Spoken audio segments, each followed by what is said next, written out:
Alors, je vais commencer par une question.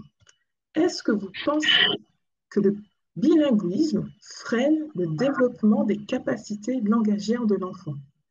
Alors, vous pouvez répondre rapidement sur le chat et je demanderai du coup à Isabelle de me dire à peu près les réponses parce que la diapositive prend tout mon écran.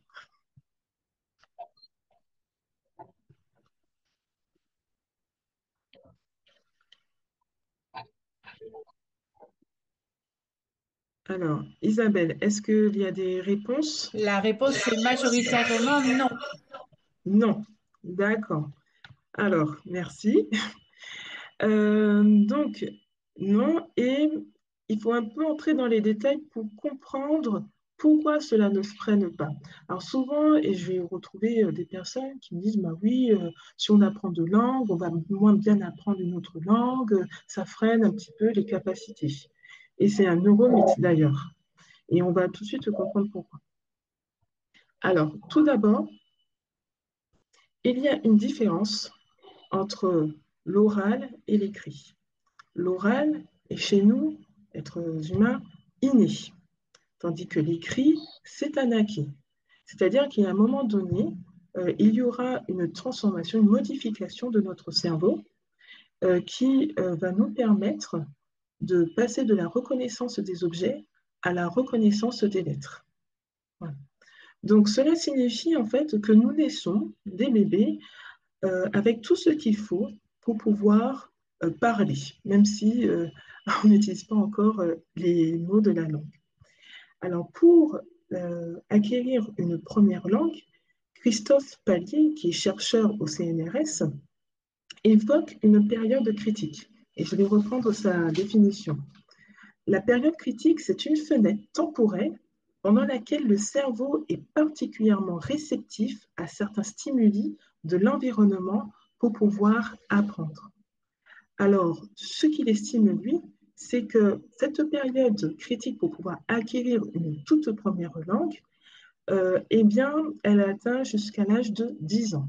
Alors, comprenez-moi bien, il ne s'agit pas qu'à l'âge de 10 ans, il y a une petite sonnette qui dit, une alarme qui dit, bon là, c'est trop tard, tu ne peux plus du tout apprendre quelque chose. C'est juste qu'en moyenne, selon des différences quand même interindividuelles, à partir de cet âge-là, eh bien, il est très difficile, voire impossible dans certains cas, de pouvoir acquérir cette première langue. Et ce qu'il dit surtout, c'est que plus on apprend tard, plus c'est difficile. Oui.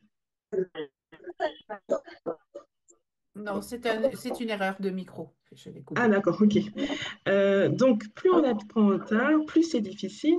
Et ce n'est pas tant le nombre d'années qui compte pour pouvoir acquérir cette première langue, c'est l'âge de départ. Alors, entendez-moi bien, quand je dis le nombre d'années, oui, ça va compter pour envisager comment l'individu va parfaire ses connaissances, la qualité de son langage. Mais ce qui compte avant tout, c'est à quel âge débute cet apprentissage, cette acquisition langagière. Il faut essayer d'y être exposé assez tôt. Donc voilà. Alors, ce qu'il faut savoir également sur le cerveau, c'est que dès la naissance, il est ouvert à l'ensemble des langues, c'est-à-dire que nous sommes conçus pour pouvoir entendre toutes les variations qui sont présentes dans toutes les langues du monde. Voilà. Cependant, petit à petit, il va avoir une spécialisation, donc en bas âge, pour la langue maternelle. Et donc, du coup, que se passe-t-il pour les élèves qui apprennent d'autres langues? Il y a ce fameux chiffre 7. Certains chercheurs, en fait, ils ont pu montrer que à partir de l'âge de 7 ans, commence à se décliner un peu la capacité à pouvoir acquérir une toute nouvelle langue. Alors, comme pour l'âge de 10 ans, bien évidemment, il n'y a pas d'alarme dans notre cerveau qui dise qu'à 7 ans, c'est foutu, on ne peut plus du tout apprendre une langue étrangère. Non, ça décline petit à petit, mais on reste très performant lorsqu'on est enfant par rapport à lorsqu'on est adulte ou une personne âgée par la suite. Donc, et cela s'explique très bien par un principe qui est la neuroplasticité et que j'aborderai tout à l'heure avec vous. Alors, à ce moment-là, à cet âge-là, donc 7 ans, et avant cet âge-là, c'est le moment idéal pour pouvoir apprendre une nouvelle langue. Et des chercheurs, et notamment les études menées par Christophe Payet, montrent que le, plus le cortex auditif est gros, donc c'est une zone qui se trouve dans le cerveau, plus on est apte à apprendre une langue étrangère. Et que chez les élèves qui sont bilingues, et notamment ceux qui sont bilingues précoces, donc dès l'enfance, eh bien ce cortex auditif-là est beaucoup plus volumineux. Alors, on ne sait pas, on n'explique pas le fait, est-ce qu'on est déjà avec un cortex beaucoup plus volumineux ou pas. Ça, on ne l'explique pas. Par contre, ce que l'on sait, c'est que cette masse-là peut grandir avec certains entraînements, notamment lorsque on s'entraîne énormément à la musique depuis l'enfance. À l'âge adulte, on voit bien qu'il y a une variation de la masse de ce cortex auditif. De la même manière, en fait, chez les élèves bilingues, étant donné qu'ils s'entraînent à parler plusieurs langues dès l'enfance, eh bien, ce cortex auditif-là va être beaucoup plus volumineux. Et donc, plus le niveau de maîtrise d'une seconde langue s'améliore, plus on a pu voir que les zones d'activation du cerveau deviennent similaires à la première langue maîtrisée. C'est-à-dire en fait que pour parler notre langue maternelle, on va activer certaines zones de notre cerveau. Et lorsqu'on devient de plus en plus expert dans une autre langue, eh bien, les zones de ce cerveau, ces zones-là vont être similaires. Alors, bien évidemment, on n'a pas toutes les informations parce que lorsqu'on fait passer des élèves, des adultes qui sont bilingues, précoces ou tardifs, la résolution des scanners de l'IRM, eh bien, se fait à un niveau macroscopique, donc c'est-à-dire en fait ne permet pas de bien mesurer qu'est-ce qui vraiment va déclencher cela. Est-ce que c'est parce que la personne arrive véritablement à manifester et à exciter des zones qui permettent de parler une autre langue, ou est-ce que le contrôle inhibitoire, c'est-à-dire la capacité à résister à la langue maternelle pour pouvoir pleinement se baser sur la langue étrangère que l'on apprend, eh bien, va être assez fort pour pouvoir faire ce switch-là. Mais en tous les cas, ce qui est sûr en ce qui concerne les élèves bilingues, c'est que hop là, la qualité de l'interaction va être très, très importante. Alors, pour pouvoir mieux comprendre ce que je disais à propos du cerveau, je vous ai mis ici un croquis. Donc là, on voit bien en fait en zone 1A le cortex visuel qui permet de décrypter un texte. En 1B, le cortex auditif qui permet de décrypter un son. La signification des mots prononcés et lus est analysée dans l'ère de Wernicke. Wernicke, c'est un psychologue qui a découvert cette ère-là par ses recherches. Idem pour l'ère de Broca qui permet la production du son. Et l'aire motrice permet la production du son et l'articulation du mot. Et en fait, on va voir que dans le cerveau, il y a l'activation de l'ensemble de ces zones-là, bon, pas toujours au même moment, et qui va permettre de pouvoir apprendre une nouvelle langue, en tous les cas, pouvoir produire et comprendre une nouvelle langue. Johanna, je m'excuse. Oui, Pourriez-vous oui, masquer la barre blanche qui est en bas, s'il vous plaît, en bas de l'écran? oui, super. Ouais, alors, merci du retour. Je mets un masque. C'est mieux? Oui. Pour Alors, ma part, pour ma part, oui, ça va. Merci, oui, Johanna. c'est mieux. Ok, parfait. Donc, je poursuis. Donc, comme je vous disais, la qualité de l'interaction va être très importante aussi pour pouvoir acquérir une toute nouvelle langue. Il y a une expérience qui a été faite avec de jeunes enfants. On leur a fait apprendre du mandarin et on a confronté différentes méthodes. Alors, il y avait une méthode avec un locuteur natif qui entre en interaction avec les enfants. Une autre méthode c'est un programme éducatif télévisé qui crée de l'interaction. Et enfin, la toute dernière méthode, c'est un programme télévisé éducatif, mais sans interaction. Et ce qu'on a pu en fait montrer, c'est que lorsqu'on est avec un locuteur natif, qu'il y ait de l'interaction avec ce locuteur natif-là, eh bien, on apprend mieux une nouvelle langue.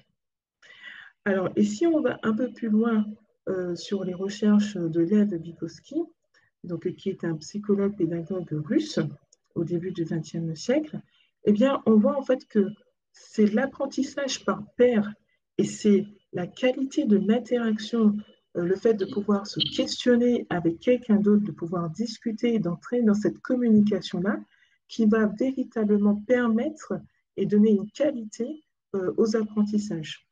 Et un autre chercheur qui est psychiatre et psychanalyste, à savoir Bowlby, montre que si on le fait, si on établit ces interactions-là avec une figure d'attachement, par exemple un parent, eh bien, on va en avoir davantage de résultats.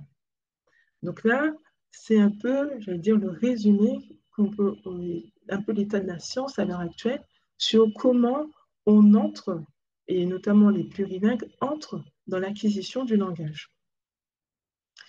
Et donc, cette acquisition-là est conditionnée donc, pour diverses raisons. Donc, on a vu en fonction des âges, donc comment on entre déjà dans la première langue, puis dans la seconde langue. Si on le fait le plus tôt que possible, c'est mieux. Cela dépend également du taux d'exposition. Si, par exemple, on n'est pas dans un bas langagier dès l'enfance, on va développer moins de langage interne, c'est-à-dire l'ensemble de ce langage qui nous permet de penser et d'avoir conscience des choses. Et à côté de cela, cela va avoir un impact sur l'équilibre entre les pratiques langagières. C'est-à-dire que si on a un fort taux d'exposition vis-à-vis d'une langue étrangère, eh bien, on va améliorer la pratique langagière. Mais s'il y a un moins grand taux d'exposition, eh bien, à ce moment-là, il y aura moins d'avancées. Donc, l'acquisition en fait, des langues, du point de vue des neurosciences, va être dépendante d'énormément de facteurs. Et parmi ces facteurs-là, nous avons les émotions et les biais cognitifs. Donc, notre représentation des langues et l'investissement émotionnel que nous y avons, en fait, sont également des facteurs qui impactent l'apprentissage. Et pour bien comprendre cela, je vais évoquer en fait des travaux qui sont menés par Anna et Antonio Damasio. Alors, ils ont pu montrer, donc ce sont des psychologues, neurologues, neurobiologistes qui ont travaillé beaucoup à partir des IRM et des cas en fait de personnes avec des troubles cognitifs et ils se sont plutôt interrogés sur la question des langues. Eh ben, ils ont pu se rendre compte qu'il y a une complémentarité entre raison et émotion. C'est-à-dire que les émotions disent notre capacité à pouvoir nous adapter dans un environnement. Si, par exemple, j'ai face à moi un mammouth, même s'il n'existe plus, mais prenons ce cas-là, si j'ai face à moi un mammouth, je vais avoir un sentiment de peur assez fort, ressentir du stress qui est ce biais-là, et grâce à cela, en fait, il y aura des réactions physiques immédiates, à savoir une respiration qui va augmenter pour me permettre d'oxygéner davantage mon corps, oxygène qui va être essentiel pour pouvoir mobiliser mes muscles et afin de fuir. Voilà. Donc, les émotions et par la suite la modification des fois des représentations que nous pouvons avoir, à savoir les biais cognitifs, eh bien, sont essentiels et sont employés avec la raison.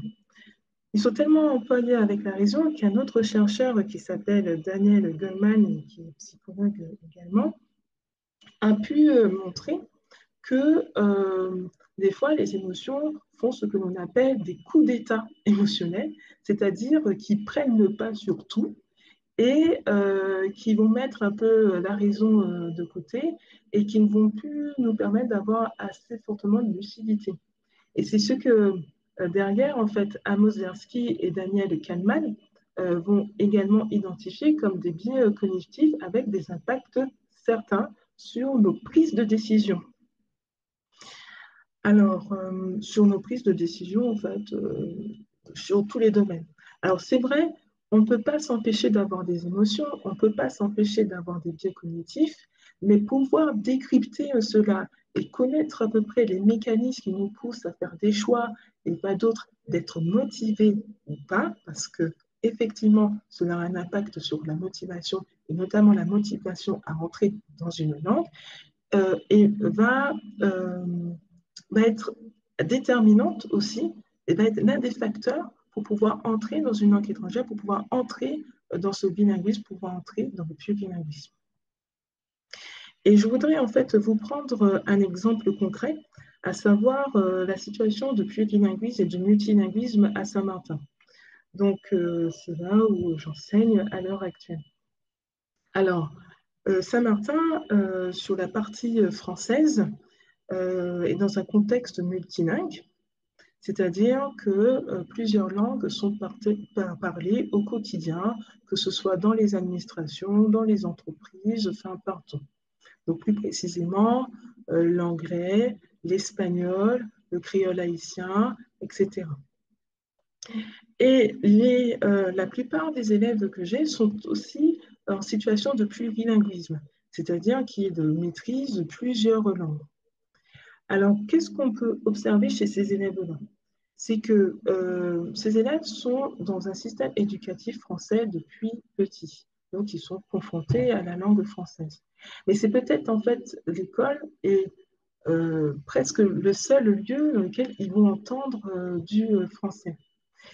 Donc, déjà, l'usage du français n'est pas si pertinent que cela pour eux, puisqu'ils peuvent évoluer dans leur environnement social, dans leur environnement familial, etc., sans avoir à utiliser véritablement le français, puisque les traductions sont largement vulgarisées et puisque les autres locuteurs de l'île maîtrisent les autres langues également. À cela, en fait, va se rajouter d'autres biens et qui sont liés à la manière de se représenter la langue française. Étant donné le français euh, vient se surajouter à une langue qui dit déjà leur identité, à savoir l'anglais saint-martinois ou l'espagnol ou le créole, il y a une sorte de conflit entre les langues. Parce que quelque part, les élèves ne veulent pas se retirer ce qui constitue pour eux un peu leur langue d'identité, leur langue culturelle, quelque chose qui est particulièrement ancré chez eux, et de le mettre de côté pour pouvoir entrer pleinement dans la langue d'examen de l'éducation nationale, qui est le français. Donc, il y a un conflit entre ces langues-là, et ce conflit-là va se matérialiser par un rejet, des fois, du français. Surtout que finalement, le fait de manquer et de ne pas forcément maîtriser cette langue-là sur plusieurs années va créer un autre biais, à savoir le biais de l'impuissance apprise, c'est-à-dire que je ne peux rien y faire, je ne maîtrise pas et ça ne pourra pas changer. Eh bien, cette impuissance apprise qui s'installe petit à petit va transformer la langue française un peu comme un mauvais objet. C'est-à-dire que c'est une langue qui me met en difficulté, qui me met en échec scolaire et je ne veux pas du tout entrer dedans. Donc, c'est pour ça, en fait, que je vais vous présenter cet exemple-là parce qu'il signifie bien qu'il ne s'agit pas seulement d'une question de biologie du cerveau, de plasticité du cerveau, il y a également la question de la motivation, des émotions, des biais cognitifs qui entrent en ligne de compte dans l'acquisition d'une nouvelle langue. Alors, les recherches sur le plurilinguisme au niveau des neurosciences sont toujours en cours. Mais ce qu'on a pu quand même à peu près prouver, et vous voyez, j'utilise pas mal de termes modalisateurs et de conditionnels, c'est qu'il semblerait cependant que l'acquisition précoce et simultanée de deux langues développe à terme certaines capacités cognitives, notamment des fonctions exécutives. Alors, si on veut comprendre un peu les fonctions exécutives, il faut se dire que c'est l'ensemble des fonctions de notre cerveau qui nous permettent de réaliser une tâche ou du moins résoudre un problème. Donc, on a besoin de l'attention, on a besoin d'un espace de gestion des informations, à savoir la mémoire de travail. On a besoin de faire preuve de flexibilité mentale pour passer d'une langue à une autre, d'une manière de réfléchir le monde par une langue par une autre. On a besoin de capacités inhibitoires, c'est-à-dire le fait de pouvoir résister et pour pouvoir faire ce switch-là, etc., etc. Et donc, il semble en fait que les élèves qui sont bilingues, plurilingues, développent davantage ces fonctions exécutives-là. Et là encore, j'utilise des verbes modalisateurs et du conditionnel parce que les recherches sont encore en cours dans ce domaine-là. Voilà. Alors, pour résumer cette partie, du point de vue des neurosciences, le développement du langage s'analyse selon différents facteurs. L'oral, l'écrit, l'âge, la qualité des interactions, le taux d'exposition, etc. Et sur la question du plurilinguisme, il faut se défaire des neuromythes. On peut apprendre plusieurs langues, mais il faut veiller aux conditions d'apprentissage qui reposent également sur des éléments émotionnels. Et le bilinguisme, comme le plurilinguisme, semble favoriser le développement des fonctions exécutives, mais des recherches sont encore en cours sur ce sujet. Alors maintenant,